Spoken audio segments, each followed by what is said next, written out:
प्राचीन समय की बात है। गंधार देश में चंद्रपुर नाम का एक गांव था। ऐसा कहा जाता है कि यह गांव भगवान शिव के आशीर्वाद से बना था। इसीलिए यहाँ के सभी लोग भगवान शिव में बहुत आस्था रखते थे। भगवान शिव की भक्ति के चलते सारा गांव सोमवार का व्रत करता था। गांव में व्रत रखने की परंपरा ऐसी थी कि राजा से लेकर प्रजा तक हर कोई सोमवार को व्रत में हिस्सा लेता था। गांव में एक प्राचीन शिवलिंग था जिसकी मान्यता दूर दूर तक फैली हुई थी। कहा जाता था कि उस शिवलिंग में भगवान शिव स्वयं समाये हुए हैं। लोग दूर दूर से यहाँ आते और पूजा अर्चना करते हुए भगवान शिव के सामने अपना सारा हाल सुनाते।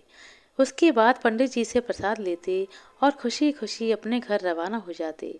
इस मंदिर की मान्यता ऐसी थी कि दूर दूर से संत महापुरुष और साधु यहाँ दर्शनों के लिए आते थे। प्रत्येक सोमवार को मंदिर में बहुत ही चहलकदमी देखने को मिलती थी। लोग अपनी इच्छा के अनुसार यहाँ भेंट लेकर आते और भगवान शिव से वरदान मांगते। इसी गांव में भगीरथ और उत्तरा नाम के गरीब ब्राह्मण दंपति रहा करते थे। गांव की परंपरा को आगे बढ़ाते हुए उनका परिवार भी सोमवार को भगवान शिव के नाम का व्रत रखता था। दोनों सारा दिन मेहनत मजदूरी करते और जो भी रूखा सूखा कमाते भगवान शिव का भोग लगाकर ही खाते। उनका एक बहुत ही सुंदर पुत्र था जिसका नाम था सुकर्मा। गोल मटोल शरीर, मोटी मोटी आंखें, काले घुंघराले बाल और साधारण बच्चों से थोड़ा ज्यादा वजन लेकर पैदा हुए उनके पुत्र सुकर्मा को बचपन से ही ज्यादा भोजन करने की आदत थी। अपनी दूध पीने की आयु में वह साधारण बच्चों से बहुत अधिक दूध पीता था। उसके माता पिता उसके अधिक भोजन खाने की आदत से अनजान थे। जैसे जैसे दिन बीतते गए सुकर्मा बड़ा होता चला गया और बड़ा होने के साथ साथ वह सारे गांव की आंखों का तारा बन चुका था। बनता भी क्यों ना, बचपन से ही बहुत भोला और सीधा साधा जो था। उसके सीधे और सरल व्यवहार के चलते गांव के सभी लोग उसे अपना अपना मतलब निकालते थे। कोई उसे अपने खेतों में पानी डालने को कह जाता तो कोई गांव भर में दूध बांटने के लिए कह देता और सुकर्मा भगवान शिव का नाम लेकर बिना किसी शिकायत किए सभी का काम कर देता। सुकर्मा एक गरीब ब्राह्मण परिवार का लड़का था और ऐसे गांव में पैदा हुआ था जहां पर सोमवार को भगवान शिव के नाम का व्रत रखने की परंपरा थी। लेकिन सुकर्मा के चलते ब्राह्मण परिवार में यह परंपरा आगे नहीं बढ़ पा रही थी। इसका कारण था सुकर्मा की भूख। सुकर्मा को बहुत भूख लगती थी, या यूं कहिए कि वह भूख बर्दाश्त ही नहीं कर सकता था। जब भी उसे भूख लगती तो पेट में जैसे कुएं चूहे कूदने लगते। भूख से उसके चेहरे के हाव भाव बदल जाते और कुछ ही देर में उसकी आंखों में आंसू आ जाते। और इतना ही नहीं, जैसे ही कोई उसके सामने खाने की वस्तु का नाम भी लेता उसके मुंह में पानी आ जाता था। उसे भोजन से इतना प्रेम था कि जब उसके खाने का समय होता तो फिर वह आप देखता न ताब, वह तो सीधा खाना खाने के लिए बैठ जाता था। फिर चाहे भोजन बना हो या ना बना हो, उसे खाने की वस्तुओं से बहुत प्रेम होने लगा कि सिर्फ उनकी महक और उनके दर्शन मात्र से उसे आनंद की प्राप्ति होने लगी। ऐसे हाल में गांव और परिवार की व्रत रखने वाली परंपरा उससे ना संभाली गई।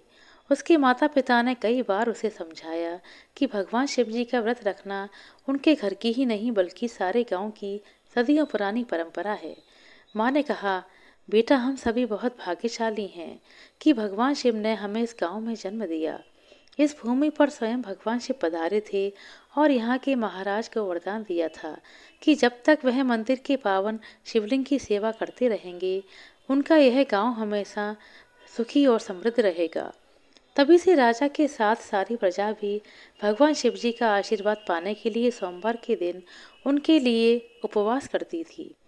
इस पर सुकर्मा कहता, लेकिन माँ मुझसे भूखा नहीं रहा जाता। भगवान तो कहते हैं कि भूखे पेट की भूख शांत करना सबसे बड़ा पुण्य का काम है। और वैसे भी माँ, शिव जी ने तो स्वयं राजा को पवित्र शिवलिंग की सेवा करने के लिए कहा था। बाकी लोग तो भगवान से कुछ ना कुछ मांगने के लिए पवित्र सोमवार का व्रत रखते हैं। इतना सुनते ही माँ ने कहा, अच्छा तुम यह कैसे कह सकते हो? सुकर्मा ने बताया, अरे माँ, जब मैं मंदिर प्रसाद लेने गया तो मैंने छुपकर पंडित जी की आवाज़ सुनी। वह शिवलिंग से कह रहे थे कि प्रभु, मैं इसी तरह आपके व्रत का पालन करूंगा और आप मुझ पर इसी तरह कृपा करते रहें। माँ, यह तो गलत है ना। प्रेम और भक्ति तो निस्वार्थ होनी चाहिए, इनमें तो स्वार्थ का कोई स्थान नहीं होता है। सुकर्मा की इस तरीके की बातें सुनकर माँ उसके तथ्यों के सामने खुद को असहाय महसूस करने लगी और प्रार्थना करके बोली, भोलेनाथ, इस भोले बच्चे पर भी अपनी कृपा बनाए रखना। ऐसा नहीं था कि सुकर्मा हमेशा खुद ही भोजन करता था। उसे दूसरों को भोजन करवाना भी उतना ही पसंद था जितना कि स्वयं भोजन खाना। जब भी वह रास्ते में कोई गरीब, भूखा भिखारी या मांगने वाले को देखता तो उसका पेट भरने का हर संभव प्रयास करता। अगर कहीं से खाने का इंतजाम हो जाता तो ठीक, नहीं तो जंगल में जाकर आम या अमरूद के पेड़ पर लगे फलों से उन मजबूर मांगने वालों के लिए फल लाता और फिर उनको खिलाता। हालांकि इस जद्दोजहद में वह अपने लिए भी कई फल बचा लेता, लेकिन ज़रूरतमंदों के पेट की भूख भी शांत करता था। इसलिए उसे गरीब, मजदूर और बुजुर्गों से खूब प्रेम मिलता और आशीर्वाद प्राप्त होता।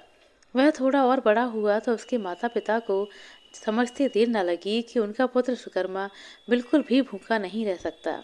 इसीलिए उसकी माँ उसके लिए घर में हमेशा ही कुछ न कुछ बनाकर रखकर खेतों में काम करने जाती। दूसरी ओर जब गांव वालों ने सुकर्मा को व्रत वाले दिन यानी कि सोमवार के दिन पेट भरकर भोजन करते हुए देखा तो उन्हें पता चल गया कि सुकर्मा भूख बर्दाश्त नहीं कर सकता, जिसके चलते अब सुकर्मा की आयु के बच्चों उसके साथ खेलते समय उसे चिढ़ाने लगे। जब सुकर्मा की माता को पता चला कि उसकी भूख ना बर्दाश्त करने की आदत के चलते सारा गांव उसका मजाक बनाता है, उसे तंग करता है, तो माँ ने उसे गांव के गुरुकुल में भेजने की सोची, जहां श्री गोरखनाथ जी बच्चों को धैर्य और साहस का ज्ञान देते थे। उनके आश्रम में अनुशासन और संस्कार दोनों ही सर्वोपरि थे। प्रार्थना के समय प्रार्थना, व्यायाम के समय व्यायाम, शिक्षा के समय शिक्षा, काम के समय काम और भोजन के समय भोजन। उनके गुरुकुल के छात्रों की यही दिनचर्या थी। जब माँ सुकर्मा को गुरुजी के आश्रम में ले जा रही थी, तो सुकर्मा के एक हाथ में आम और दूसरे हाथ में अमरूद थे। गुरुजी ने जैसे ही सुकर्मा को देखा तो वह देखते ही समझ गए कि वह गांव का ही वह वही बच्चा है जिसे जिसके भोजन की चर्चा सारे गांव में है। गुरुजी ने उससे पूछा, तुम्हारा क्या नाम है बेटा? सुकर्मा ने आम खाते हुए उत्तर दिया, सुकर्मा। गुरुजी ने पूछा, बता सकते हो संसार में सबसे अधिक आवश्यकता किस वस्तु की है? सुकर्मा ने उत्तर दिया, मुनिवर, भगवान शिव के द्वारा बनाई गई हर वस्तु इस संसार में अति आवश्यक है। किसी के लिए कुछ आवश्यक है तो किसी के लिए कुछ और। जैसे शेर के लिए बकरी आवश्यक है और बकरी के लिए घास, ऋषियों के लिए भक्ति और ज्ञान आवश्यक है और योद्धाओं के लिए शस्त्र आवश्यक हैं।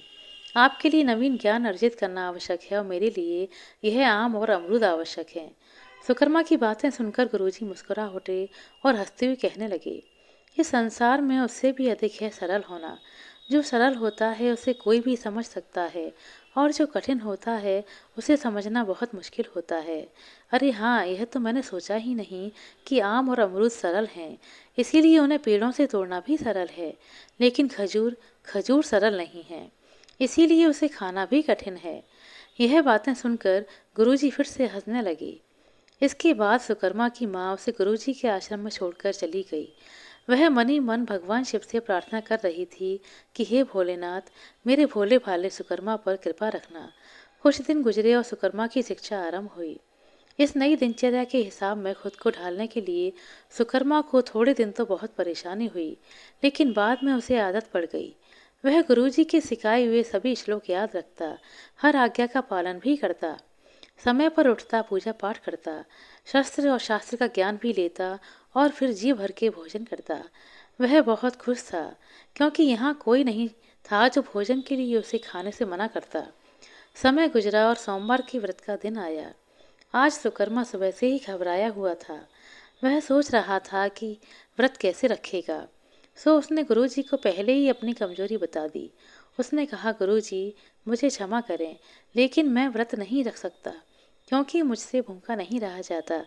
मेरी इसी कमजोरी के चलते गांव के सभी लोग मुझे तंग करते थे और इसी के चलते माँ भी मुझे आपके पास यहाँ आश्रम छोड़ने आई ताकि ज्ञान के साथ साथ मुझे व्रत रखने की शिक्षा मिल सके।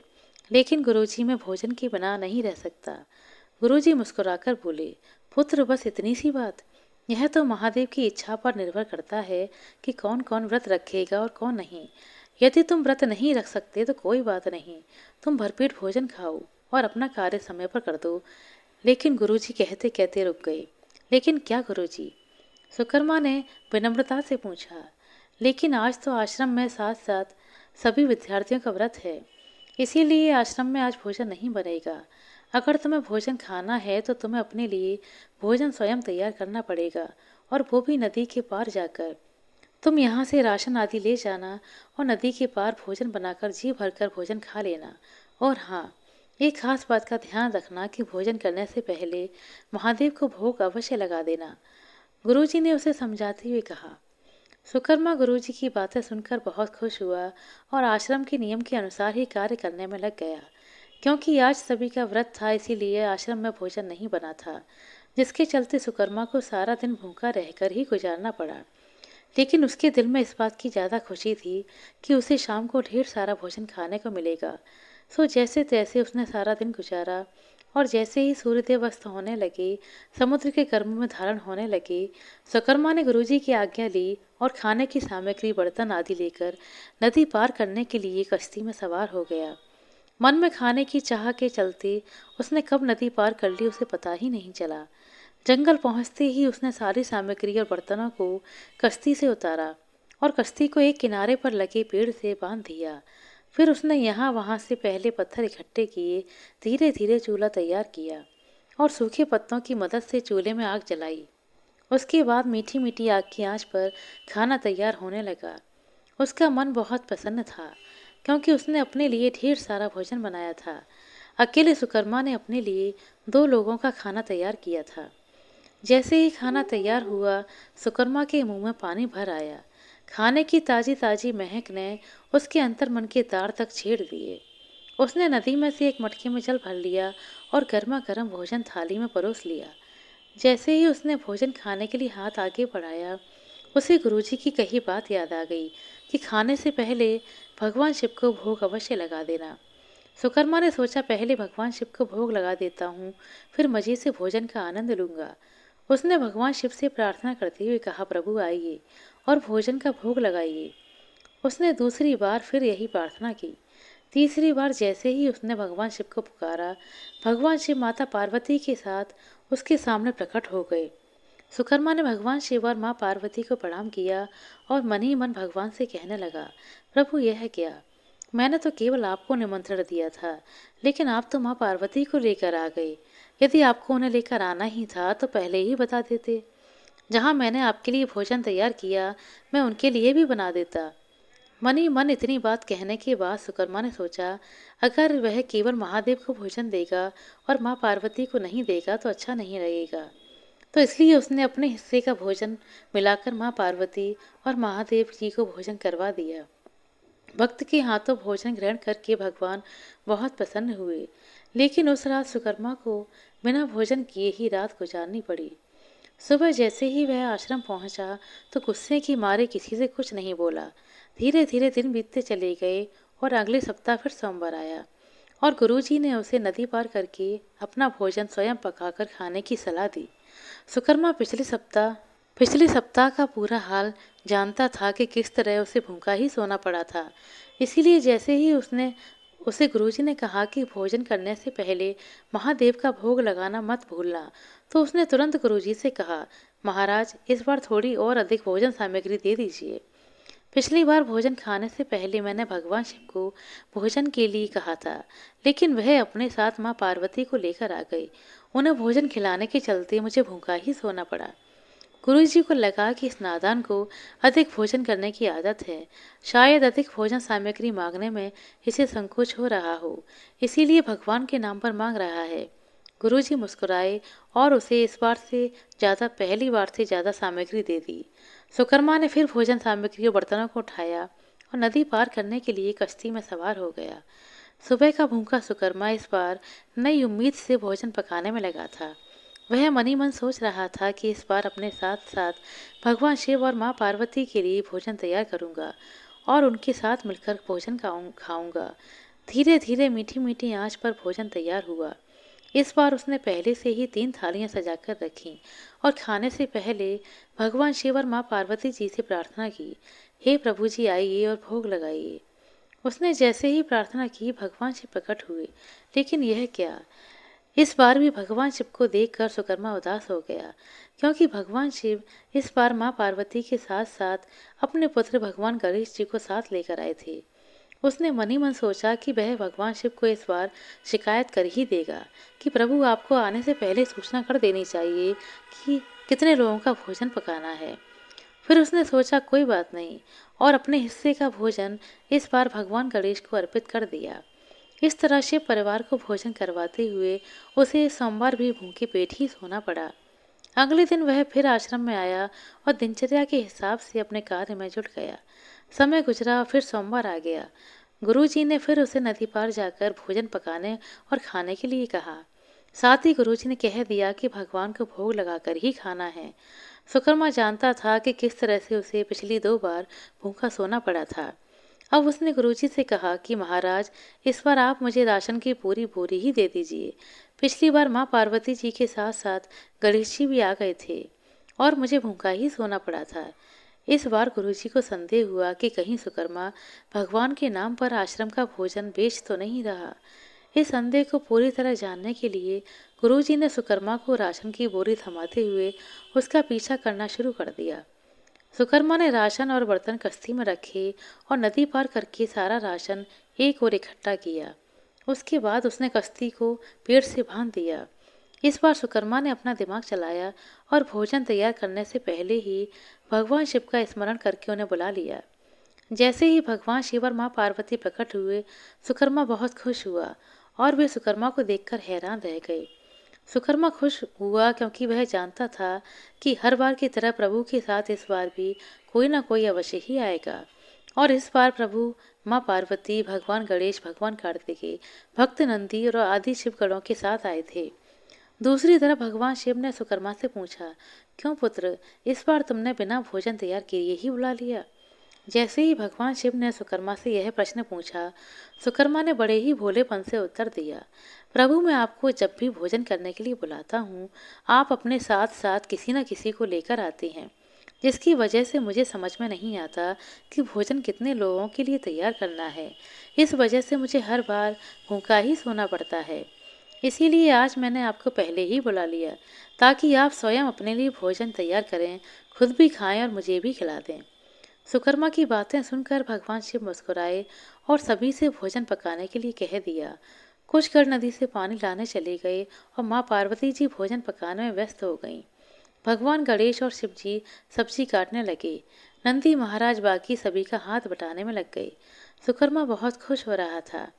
गुरुजी सब कुछ देख रहे थे। उन्हें सुकर्मा के अलावा कोई नहीं दिख रहा था। उन्होंने सुकर्मा से कहा, बेटा, तुम किससे बात कर रहे हो? यहाँ तो कोई नहीं है। गुरुजी की बातें सुनकर सुकर्मा परेशान हो गया। उसने भगवान शिव से पूछा, प्रभु, आप मेरे गुरुजी को दिखाई क्यों नहीं दे रहे? गुरुजी तो बहुत ज्ञानी है, मुझे जो भी कुछ सिखाया है गुरुजी ने ही तो सिखाया है। तब भगवान शिव ने कहा, सुकर्मा, तुम बहुत भोले हो, इसीलिए हम तुम्हें सरलता से नजर आ रहे हैं, लेकिन गुरुजी ऐसे नहीं हैं। सुकर्मा ने गुरुजी को भगवान की सारी बात बताई। इतना सुनकर ही गुरुजी सुकर्मा के चरणों में गिर गए और कहने लगे, सुकर्मा, तुम्हारी मुझ पर बहुत कृपा होगी यदि तुम मुझे भगवान शिव के दर्शन करा दो। गुरुजी को पैरों में देखकर सुकर्मा की आंखों में आंसू आ गए और उसने भगवान शिव से दर्शन देने की विनती की। भगवान सुकर्मा की प्रार्थना का मान बढ़ाकर उन्होंने गुरुजी को दर्शन दिए। इस प्रकार सुकर्मा के साथ साथ गुरुजी को भी ज्ञात हो गया कि जीवन में सरल होना कितना आवश्यक है। आशा करते हैं दोस्तों आपको हमारे द्वारा सुनाई गई यह कहानी अच्छी लगी होगी। कहानी अच्छी लगी हो तो कृपया लाइक कर दें, शेयर कर दें। चैनल पर नए हैं तो सब्सक्राइब कर लें। अपना कीमती समय देने के लिए बहुत बहुत धन्यवाद। मिलते हैं अगली वीडियो में, तब तक के लिए नमस्कार।